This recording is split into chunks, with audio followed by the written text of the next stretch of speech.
लोकसभेला महायुतीला पाठिंबा दिल्यानंतर विधानसभेत स्वतंत्र भूमिका घेतलेल्या राज ठाकरेंना सोबत घेण्यासंदर्भात देवेंद्र फडणवीसांनी मोठं वक्तव्य केलंय। राज ठाकरेंसोबत विचार जुळत असून त्यांना सरकारमध्ये सोबत घेण्यात रस असल्याचं देवेंद्र फडणवीसांनी एका मुलाखतीदरम्यान सांगितलंय।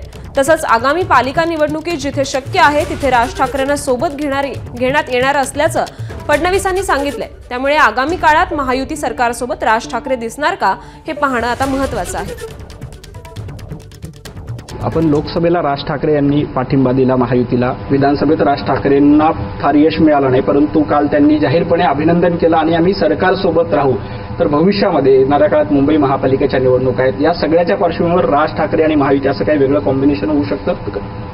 खरं म्हणजे तुम्ही बघा की मुळात लोकसभेमध्ये त्यांनी आम्हाला खुल्या दिलाने पाठिंबा दिला होता आणि आम्हाला फायदा देखील त्याचा झाला।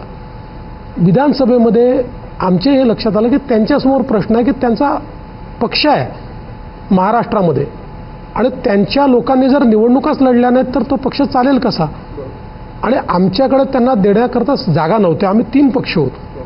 ती वस्तुस्थिती समजून त्यांनी विरोधात लढण्याचा त्या ठिकाणी निर्णय केला। इतका मोठ्या प्रवाहाच्या विरोधात ते लढले पण त्यांना मतं चांगले मिळाले आहेत। आपण बघा त्यांच्या अनेक उमेदवारांनी अतिशय चांगले मतं घेतलेले आहेत आणि मला असं वाटतं की त्यांचे आणि आमचे विचार हे मोठ्या प्रमाणात मेळ खातात। त्यामुळे सरकारसोबत त्यांना ठेवण्यात आम्हाला निश्चितपणे रस आहे, आम्हाला आनंद आहे आणि महापालिकेच्या निवडणुकीमध्ये जिथे शक्य असेल तिथे आम्हाला सोबत येता आलं तर आम्ही प्रयत्न करू। एबीपी माझा, उघडा डोळे बघा नीट।